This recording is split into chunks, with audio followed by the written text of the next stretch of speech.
Okay, today's lesson is going to be about overlapping triangles, and still we're hanging on to that idea of similarity. We did talk about the concept that is displayed in question 1 a little bit in the previous lesson, but I'm just going to talk a little bit more about it now. All right, just as a little recap from the top here, we know that similar figures have the same shape, but not necessarily the same size. I drew a little picture over here where these two triangles are the same shape, but they're not the same size. They would be considered similar. With a little bit further investigation, which is what we're going to talk about, we can solidify that they actually are the same shape.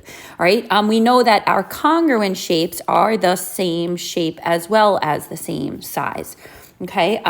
Other things that we talked about with these similar triangles. So two similar triangles are similar if corresponding angles are congruent to each other, and then also that their sides are proportional. All right, so the question that's posed down here is saying if you have two triangles are congruent to each other, so if two triangles, if two angles in a triangle are congruent to two angles in another triangle, what do we know about the third angle? So I drew a picture of what that's saying.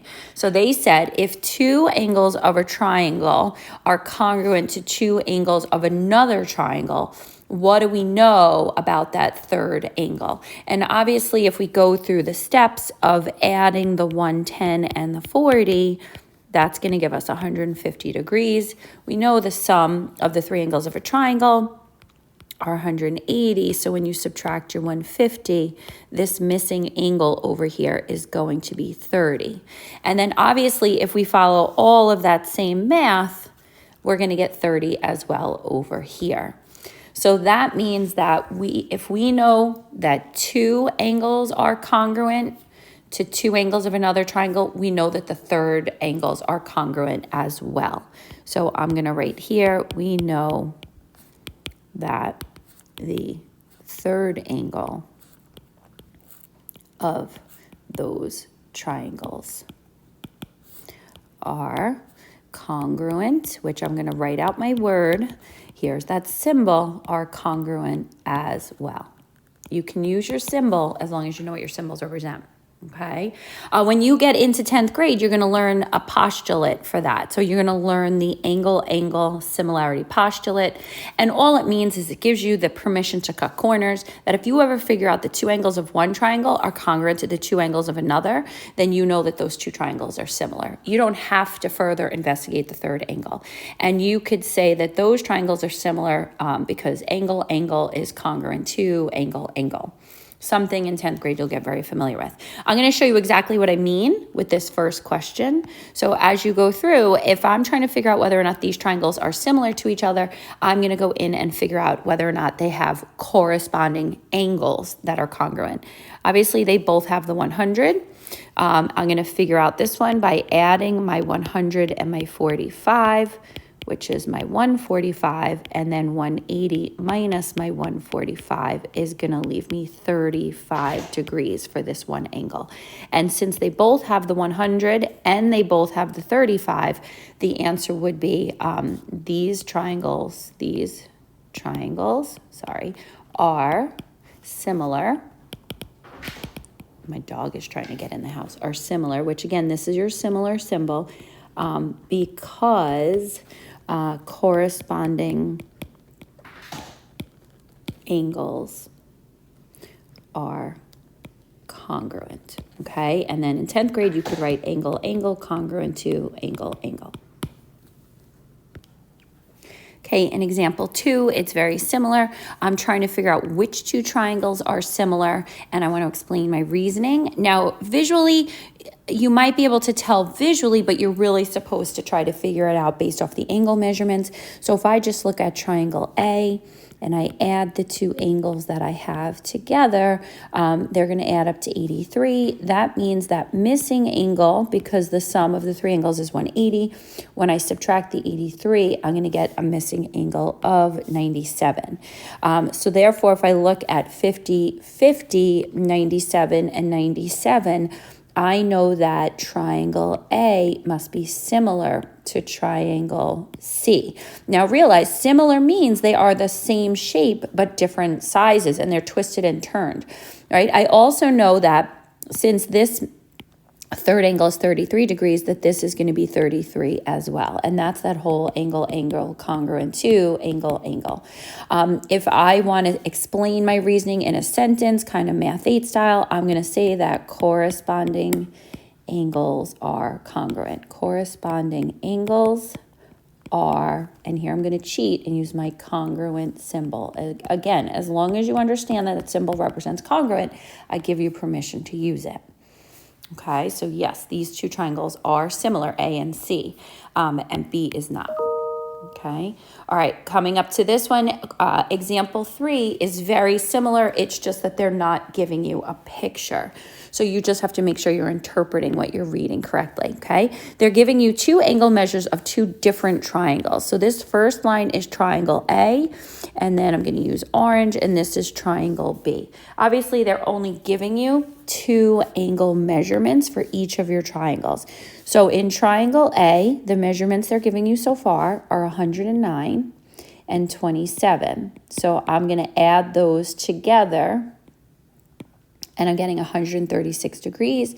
If I do 180 minus my 136, I'm going to get a 44 degree angle. So I'm actually going to write that over here, that the measure of the angle 3 is going to be 44. And then if you see, I see my 27 degree angle matches this 27 degree angle. I also see that this 44 that I just found matches this angle. And therefore, are these two triangles similar? Yes, and it's going to be because corresponding angles are congruent. Corresponding angles are congruent. All right, and I've proven it by proving two sets of corresponding angles are congruent to one another. Okay. Okay, so the next part of the lesson that we're going to move on to is something called overlapping triangles. If you look at this question, they're trying to explain that you have a tree that casts a 21-foot shadow. So in reality, if I were to look at this, I'm going to draw my picture of the tree. So the tree that they're talking about is over here. Okay, and they're telling you that the height of this tree is that unknown value over here. So this is my unknown value, but they are telling you that it's casting this shadow over here that's 21 feet long.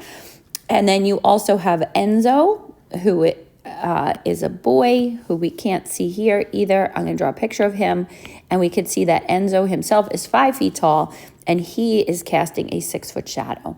And they want to know what that height of the tree is, that missing height. So if you look at the picture that I've drawn over to the side, over here, what I'm really doing is I'm taking these two triangles that are on top of each other over here in this picture, and I am separating them out, all right? So I'm just going to trace for a second that bigger outer rectangle right here, and then what I'm able to do is I'm able to move that triangle over. Let's see if I really am able to move it over. I guess I can't. Oh, I know how to do it. I can move it. All right, I can't. I thought I could move it. But anyway, that triangle is going to be drawn right over here to this triangle, this big triangle off to the side, okay? And then the little triangle that's down here, this one, all right, is going to be drawn over here to this one. So you're actually separating them out and pulling them apart.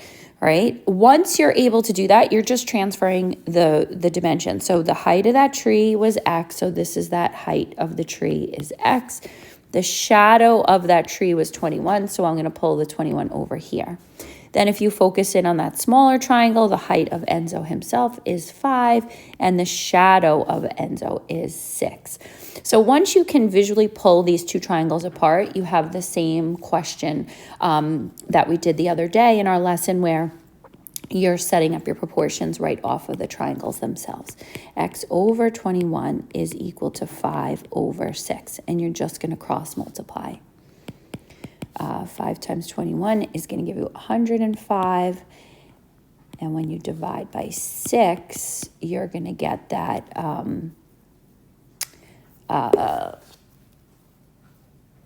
don't know what you're going to get. Is that sad? You're going to get 17.5. Okay, you should have your calculators out helping you calculate. So then I know that the height of that tree is 17.5. If I want to ask myself, does that make sense? Again, you can kind of come over here and you could say that Enzo's height is shorter than his shadow. So this 7.25 is shorter than its shadow as well. All right. All right, let's try that again for number 5. The same idea, but we really want to be careful about the information that they're giving us and how they're giving it to us. Right? I'm going to trace my triangles again. You could see this outer triangle here is just this triangle over here. That's the larger triangle. And then you can see your smaller triangle. Okay, I'm going to read the words carefully because I want to make sure I get my measurements correctly. All right, so it's telling you that you have a zip line that is 35 feet above the ground. So that's the height of the bigger triangle. So I'm just going to get rid of these lines to not confuse me. And there is the height of my bigger triangle. And it has one landing platform. So this is that landing platform. The line is secured to the ground. So that's happening over here. And they want to know this height of the platform.